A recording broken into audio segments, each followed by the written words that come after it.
Я Овсеевич Андрей. Я был осужден по политическим мотивам на 3,5 года лишения свободы. Осудили меня за 2 комментария официально, а неофициально за то, что я написал под постом дочки генерала, что ее нужно лишить польской визы.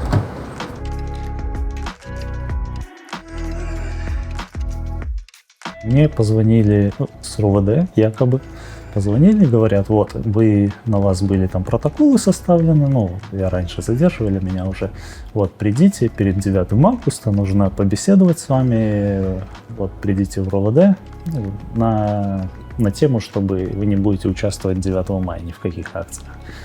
Ну, я так, в общем, пошел туда, и уже возле РУВД ко мне со спины подскочили из ГУБОПа, закрутили руки, вырвали телефоны из рук, ну и закинули уже в бус и отвезли к себе в отдел. Да, и в этот момент параллельно они зашли с обыском. Ну и уже там, сидя в ГУБОПе, они мне уже начали уже показывать, за что, почему, кто. Забрали мой компьютер, его вскрыли там через одну программку. Когда меня взяли, да, у меня мысли в голове такие, ну вот и все. То есть, ну, не было ни страха, ни какого-то, не знаю, ни паники. Ну, можно сказать, как будто я этого ждал, не знал за что, но вот так случилось, и да, я, можно сказать, выдохнул во время задержания.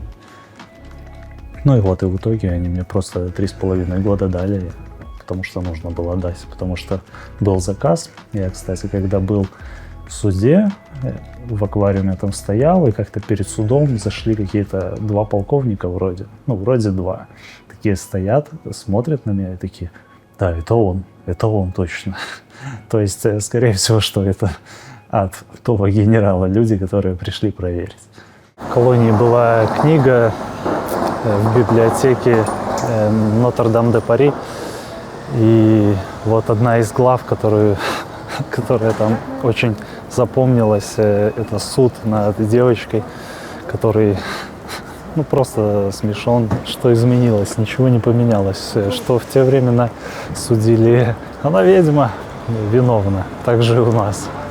Ты преступник, потому что ты что-то подумал, ты против нас, значит, ты враг.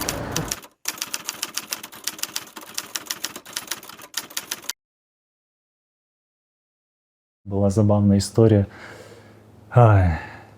Человек читал Оруэлла, ну, 1984, и читает, как там переписывается историю, как там врут в газетах. Он такой говорит, все, надоело мне читать, говорит, откладываю книжку, достаю газету, это, как это, Беларусь сегодня. Такой, начинаю читать и думаю, блин, да я только что это читал. Закрыл все и пошел. Библиотека там была очень хорошая, но потом уже где-то ближе к моему освобождению уже начали обзванивать, и уже какие-то списки книг запрещать. То есть уже говорили, вот, собирайте Оруэлла, спросите у политических, у них он точно должен быть, забирайте их, отдавайте их в библиотеку. Да, они вот собирали со всей зоны эти книги. Ну, там много, ну, я не знаю. Ну, я слышал про Оруэлла, что собирали, ну, там еще разные про историю, наверное, много чего собирали, разные запрещенные книги, а что с ними дальше было, непонятно. Самое, наверное, там тяжело, вот этот холод, это состояние на улице и вот работа на промзоне, но потому что ты должен работать в очень плохих условиях, ну, в грязи, в душном помещении, в маленьком, ну, зимой, но холодное, и, ну, возможности нет помыться. И иногда реально тяжело, когда тебе приходят, еще на мозги капают, и все это не оплачивается вообще никак. То есть, там, я говорю, до 3 рублей тебе максимум дадут за месяц работы. Причем физически ты работаешь, ну, действительно, ну, в день, ну, может, часа 4 ты работаешь физически, ну, выкладываешься, в общем, нормально там. А само, ну, в отрядах на самом деле более-менее условия. То есть там ремонты все делались, там кровати более-менее, матрасы. То есть не сказать, что там плохо. Да, там нету теплой воды, но нагреть ее можно было там в чайнике, еще как-нибудь. Можно было даже умыться в теплой воде, постирать что-нибудь. Потом со временем даже купили стиральные машины, уже стирать вещи можно было. То есть, если бы там не было ментов, там было бы нормально. То есть, да, там самое тяжелое, это на самом деле менты. Потому что когда они приходят, когда начинают делать себе мозги, особенно когда у них какой-нибудь заказ на политических, они начинают охоту, начинают бегать по отрядам, приходят, рассматривают сумки, что у тебя там, и начинают трясти, чтобы кого-то посадить, потому что, возможно, у них там есть какой-то план, который приходит сверху, и вот они его выполняют. Ну, тоже они выполняют, и вот так, и они приходят, допустим, в отряд и спрашивают, кого, ну, кто тут у вас косячит из политических, кого в первую очередь мы, ну, закрываем. Ну, и тоже, если ты там как-то не сильно видная личность и сильно не косячишь, то тебя, ну, трогают минимально. А если, да, если как есть там, ну, допустим, правозащитники, журналисты, еще там по каким-нибудь таким статьям более страшным для них, то они могут, ну, не спрашивать, просто приходить за тобой. Там есть люди, которые каждый месяц в ШИЗО ездят, просто потому что у него статья не такая. Самое тяжелое — это вот осознавать, когда тебе долго еще сидеть впереди. Это вот когда только приехал в колонию, сразу посадили в ШИЗО после карантина. И вот когда ты сидишь вот, на этом плиточном полу и думаешь, типа, сколько мне еще здесь сидеть, или на промке стоишь, ну, там сидишь, допустим, работаешь, кто-то молотками колотит эти деревяшки, и ты смотришь и понимаешь, что, блин, мне вот так вот это наблюдать еще 2 года здесь. Ну, вот это тяжело. А в целом остальное, ну, более-менее нормально.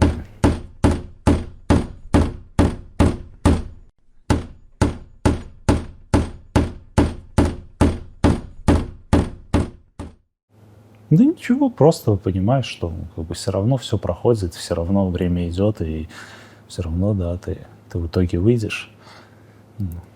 Да, в свободное время там, ну, вот когда книги читаешь, допустим, или пишешь что-нибудь, рисуешь, те же фильмы там посмотреть, ну, пообщаться даже с разными людьми. Ну, то есть единственное, что там хорошо, то, что там собрали очень много хороших людей, с которыми можно пообщаться. Хотя они не всегда радостно к этому относились, когда собирались и общались. Но да, есть люди, с которыми есть о чем поговорить, обсудить разные проблемы. И поэтому, ну, благодаря этому легче становилось. Там было какое-то время, что был приказ всегда политических отправлять на концерты в актовый зал, ну, чтобы не сидели в отряде. Потом где-то месяца 3, допустим, проходит, и они смотрят, что что-то им слишком хорошо, ходят они, смотрят эти постановки разные, развлекаются. Запретить им туда ходить, все, сидите в отряде. Были в каждом отряде телевизоры стоят, да, и там есть телевидение, как-то не телевидение, ну, телеканал, в общем, зоновский, свой телеканал, и они там загружают фильмы, ну, разные новинки, и там по выходным они их показывают. Ну, много, на самом деле, фильмов, но, наверное, вот эти Оппенгеймера, наверное, из последнего показывали.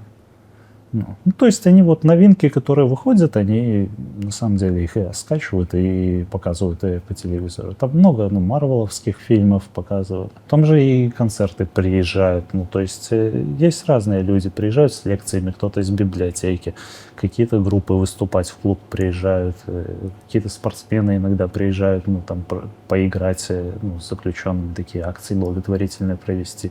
Поэтому, ну, там, наверное, прилично людей хватает, которые могут туда попасть. Бойцовский клуб, иногда такое показывали.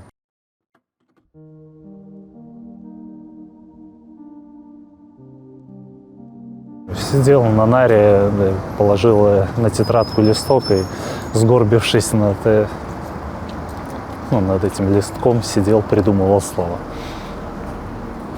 Нельзя вечно врать и надеяться, что этого никто и никогда не заметит. А после того, как заметит, будет покорно соглашаться с таким положением дел. На самом деле, это, ну, оно изначально писалось письмо как для того, чтобы его опубликовали. То есть, ну, я понимал, что, скорее всего, когда я его напишу, то, скорее всего, я поеду отдыхать на десятку. Но так и случилось.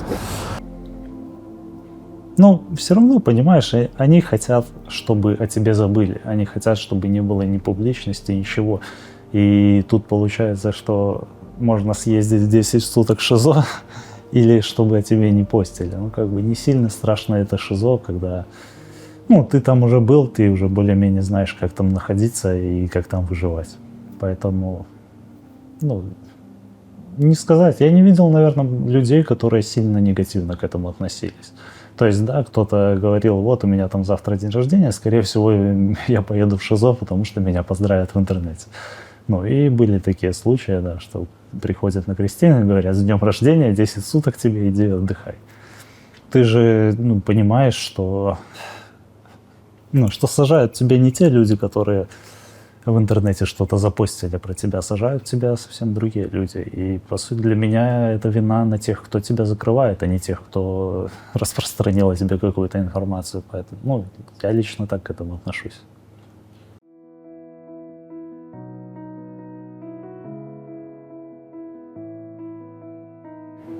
То, о чем реально мечтал, это, ну, лечь в ванну, полежать. И на последних звонках звоню маме, и она говорит, знаешь, Андрей, у нас воду отключили горячую. И я понимаю, что как раз на мой выход еще там 2 недели не будет горячей воды. Вот. Но все равно приехали, нагрели воду, все равно лег в ванную откисать. Ну да, наверное, самое вот по лежанию в ванной вот этого очень сильно не хватало. В Беларуси, по сути, везде повесили флаги. То есть на каждом здании висит красно-зеленый флаг и очень много камер. Там возле дома переход подземный, ну, под железной дорогой, там, не знаю, 5 метров, может, он в длину, и там на нем висит 7 камер. Просто 7 камер смотрит на один на подземный переход на один. И вот так на каждом светофоре висит камера, то есть куда ни идешь, везде камеры.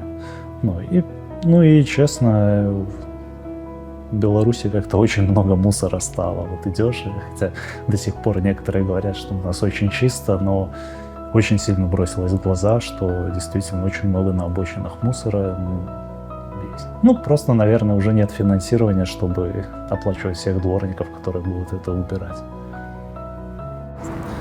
Ну, в Варшаве в целом я чувствую себя свободно, ты, ну, не беспокоишься на самом деле по поводу, могут ли тебя задержать, могут ли у тебя что-нибудь спросить. Ну, просто сотрудники на улице, и поэтому в этом плане здесь, ну, действительно свободно. Ты не чувствуется того напряжения, что было, ну, в Беларуси. Постоянно, вот когда ездишь на работу или просто ездишь в транспорте, было напряжение. Всегда слышно, как люди были недовольны. И для меня 2020 год, ну, не сказать, что это было что-то, ну, такое неожиданное. То есть оно постепенно к этому шло. И если смотреть реально на людей, как они относились ко всему, как они жили, что им не нравилось, то 2020 год это была закономерность. Из армии вышел и начал искать работу. И как раз тогда вот закон о тунеядстве этот придумали. И тогда, можно сказать, оно все это и началось, когда пропали рабочие места, на работе поснижали зарплату, потому что появился огромный приток рабочих, которые работали в тени, и им пришлось куда-то устраиваться. Поэтому все полетело в тартарары, и тогда пошел учиться на фуру, на международные перевозки, и там учитель, который, ну, обучал на Е-категорию, говорит, вот, когда происходит какой-то кризис, у меня всегда появляются новые ученики, потому что все приходят учиться на фуру и уезжают работать в Европу.